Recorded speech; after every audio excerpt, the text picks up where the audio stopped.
हो जाइए लाइन कटने के बाद। नहीं आप बताओ, आप बताओ। आप बता रहे नहीं हेड तो वो हो गए ना सर। आदमी एक्सपर्ट हो गया ना ट्रेनिंग के बाद। चलो क्या सीखें। लाइन चले जाने के बाद अगर लाइन आती है, लाइन चले जाने के बाद तो पहले आपका मोटर जो चल रहा है उसको ट्रिप कर दीजिए। लाइन आने के बाद तो आप अपना रिले सेट करिए, फिर इनकमिंग ऑन करिए, RBY देख लीजिए। देखने के बाद आप इनकमिंग को चार्ज करिए। चार्ज करने के बाद जो भी मोटर आपको चलाना है वो मोटर अपना चला सकते हैं। आगे। फिर उसके बाद अगर आपका मोटर 1-2 दिन पहले से बंद है तो उसका मेगर वैल्यू कितना आ रहा है उसको मेगर वैल्यू से अपना चेक करिए। मेगर से कितने मेगर वैल्यू आनी चाहिए? कम से कम 500 से ऊपर आनी चाहिए। 600, 700, 500 तक भी आ जाए तो आप मोटर को चला सकते अगर 500 के नीचे आ गई तो? नीचे रहेगा तो आप नहीं चला पाएंगे। नहीं, करना क्या चाहिए फिर? क्या करना चाहिए? हीटर में डाल दीजिए। हीटर में डाल दीजिए, हीटर लगा दीजिए नीचे। अरे वही हीटर हीटर लगा दीजिए, मोटर का डाल दीजिए या अलग से रूम हीटर लगा दें। अगर 2-4 घंटे के बाद आप उसको चेक करिए मेगर वैल्यू अगर आ रहा है मोटर का 500 से ऊपर तो आप चला सकते हैं। कुल मिला के मेगर वैल्यू अगर 500 के नीचे आ रही तो मोटर नहीं चलानी है। नहीं चलानी है, ठीक है। और क्या सावधानी है? और क्या सावधानी है? अगर पावर पंप आपको चेक करना है, उसमें ग्रीस है, मोबिल है कि नहीं है। नहीं अभी इलेक्ट्रिकल का अगर पावर आ रही है तो किसी भी कंडीशन में जूते पहन के रखने हैं, ग्लव्स पहन के रखने हैं, उसके बिना पैनल के पास नहीं जाना है। नहीं, अभी पावर मतलब बंद है, इस वजह से आप छुए हुए हैं, है ना। अगर ऑन करना है तो ग्लव्स और शूज़ पहनने हैं, उसके बाद में पैनल के पास आना है। सबसे पहली सुरक्षा खुद की है, उसके बाद सुरक्षा मशीन की है। अगर खुद के ऊपर संकट आ रहा है तो पहले खुद को बचाना है, क्योंकि ये वो चीज़ नहीं है जिसको आप कंट्रोल कर सकते हैं, है ना। ये है इलेक्ट्रिसिटी और है 11 kV, 11,000 वोल्टेज। आदमी सूख के मतलब एकदम पत्ता हो जाएगा, चूर होके गिर जाएगा, है ना। सबसे पहले अपनी सुरक्षा, ठीक है। अब उसके बाद में मेगर वैल्यू 500 के नीचे आई तो नहीं चलाना है। अच्छा, उसके बाद क्या चेक करना है? सबसे पहले तो जैसे मान लीजिए अगर शटडाउन आ गया, मतलब 15 दिन के लिए 20 दिन के लिए हमें मोटर बंद होनी है तो उसको हीटर में हमको डाल करके छोड़ देना है। LT पावर हमें ऑन रखनी है मोटर की, है ना, ताकि उसका हीटर चलता रहे और मोटर पूरी तरह से ठंडी ना हो और मॉइस्चर उसके अंदर ना बैठे, ठीक है। आगे कहाँ इस लाइन में जाए? मोटर पंप जो भी सावधानी रखनी हो।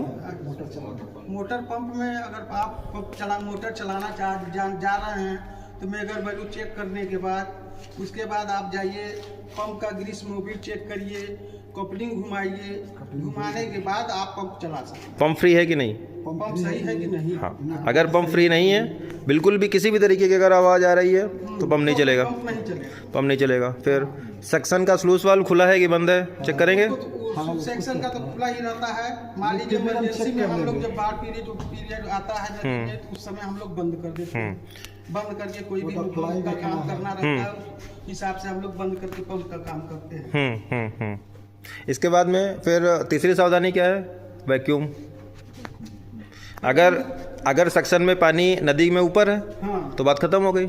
अगर सक्शन में पानी नीचे है तो उस कंडीशन में बिना वैक्यूम किए अगर पंप चलाया तो क्या होगा? तो नहीं पकड़ेगा।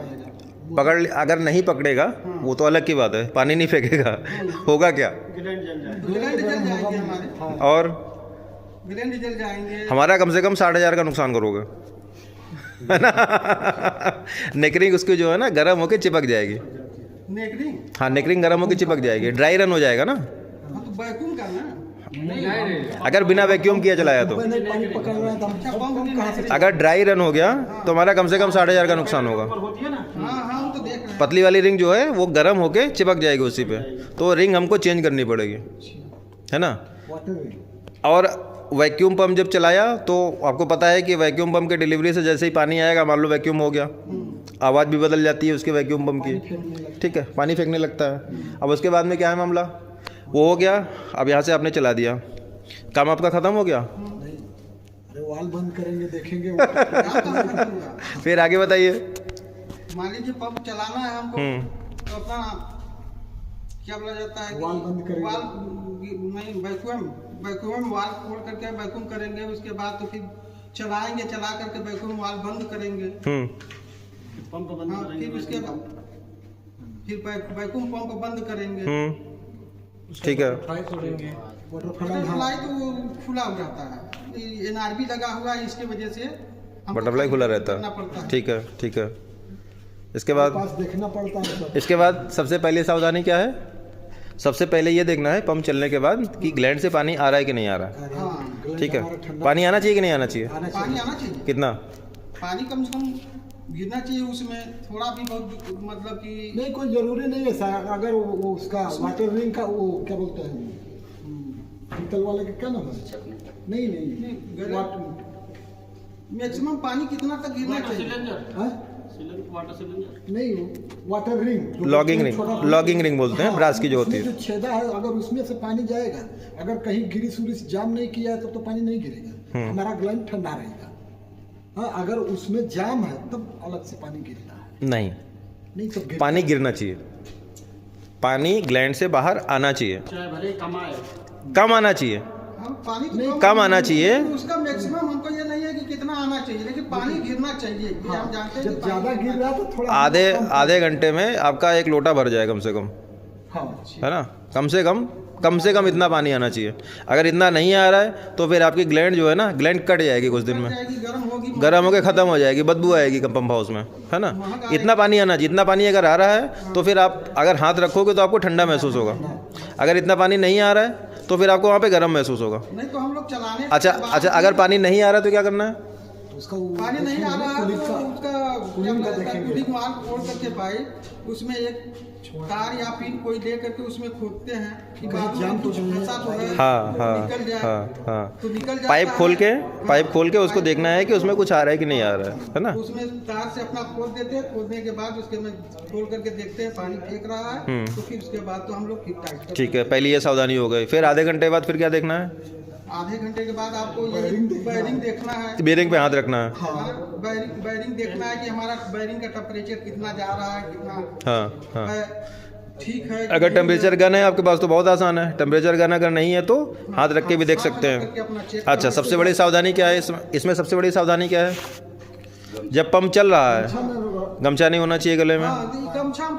कपड़े जो हैं कपड़े मतलब लूज नहीं होने चाहिए। जैसे बेल्ट नहीं लगा रखी है आपने, शर्ट अंदर होनी चाहिए, क्योंकि ये जो है ना, आप जब झुकोगे तो ये आपका किसी भी रोटेटिंग पार्ट में फंस सकता है। जीवन सबसे पहला है ना, मशीन बाद में है, जीवन सबसे पहला है। उसकी सुरक्षा के लिए आपको कपड़े जो पहनने हैं वो सुरक्षा हमेशा रख, जैसे हेलमेट आप लोगों ने लगा रखा, बहुत बढ़िया काम है। हेलमेट हमेशा नीचे लगा के रखना चाहिए। ऊपर से एक गिट्टी अगर यहाँ पे 30 मीटर मतलब इतनी नीचे गिरेगी जाके, 30 फुट कितना फुट है ये? 15 मीटर 50 फुट। 50 फुट से अगर मतलब छोटा सा कंकड़ सीधे आपके खोपड़ी पे गिरेगा, बहुत तेज लगेगा वो, है ना? और अगर लोहे का कोई टुकड़ा अगर गिरा तो छेद हो जाएगा खोपड़ी में। तो हेलमेट नीचे जाइए, हमेशा हेलमेट लगा के जाइए, ठीक है? ग्लव्स का इस्तेमाल जितना ज़्यादा कर सके हमेशा करिए, क्योंकि मैकेनिकल में भी ग्लव्स से सुरक्षा है, इलेक्ट्रिकल में भी ग्लव्स से सुरक्षा है।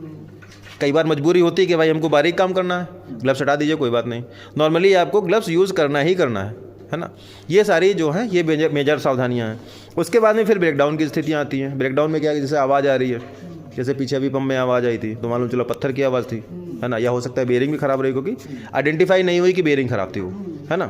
तो इस तरह की आवाज़ अगर आ रही है तो फिर पहले अपना पुराना अनुभव याद करना है, या जो आपके टीम के लोग हैं, जैसे ये अखिलेश जी हैं दूसरे वाले स्टेज पे, इनसे एक बार डिस्कस करना है कि ऐसा यार हो रहा है, क्या करना है ना?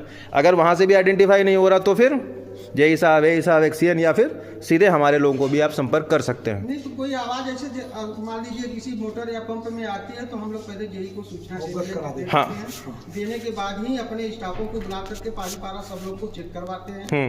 चेक करवाने के बाद जब कोई भी मान लीजिए दिक्कत होता है तो सीधे रिपोर्ट फिर सब लोग मिल करके साहब को देते हैं कि साहब ये चीज़ हो गया है, बस ठीक है। हाँ, तब साहब अपना आगे खबर देते हैं। अब बाकी आप मतलब सबसे ज़्यादा करंट, अगर पंप की कंडीशन देखनी है तो करंट देखिए, वोल्टेज देखिए। करंट के हिसाब से अगर मतलब फुल लोड पे जो करंट आ रही है, जैसे मान लीजिए 6120 पे कितना करंट आना चाहिए जितेंद्र? मतलब 60 क्यूसेक पे कितना करंट आना चाहिए नॉर्मली इसमें? 25-26। 25-26 एम्पियर। अगर 25-26 एम्पियर के आसपास है तो थोड़ा बहुत वेरिएशन होगा कि 6000 24 भी आ सकता है। देखिए वोल्टेज के ऊपर होता है, जैसे वोल्टेज हमारा डाउन हो गया है तो हमारा करंट मोटा मोटा 24 से 26 के बीच में अगर चल रहा भी हो सकता है।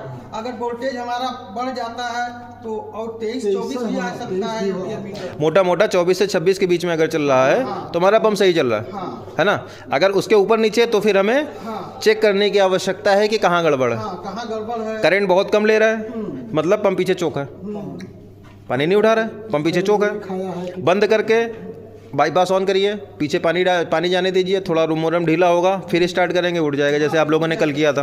हाँ, तो जैसे सीटिंग हमारी लगी है, हाँ। तो अगर बालू उठा रही है, सीटिंग उठा रही है हमारी पंप, उस समय हम लोग उसको बंद कर देते हाँ, हैं। बस बहुत बढ़िया, बंद करके बहुत बढ़िया, bypass बहुत अच्छी खोलते हैं। प्रैक्टिस है ये। खोलने के बाद तो जब साफ हो जाता है 2 घंटा के बाद, तो फिर उसको फिर हाँ, बहुत अच्छी प्रैक्टिस है, यही करना चाहिए। तो ये पंप लॉन्ग लाइफ चले, जैसे मैं देख रहा हूँ पीछे आपने 2008 के पंप अभी तक मेंटेन कर रखे हैं फ्लोमोर के, अभी तक चल रहे हैं ना वो? अभी तक चल रहा है। 2008 से 10-18 10 8 26 16 साल हो गए। 16 साल से हमारे पंप, बाकी के 6 पंप 16 साल से हमारे चल रहे हैं बिना किसी दिक्कत के इसी पंप हाउस में।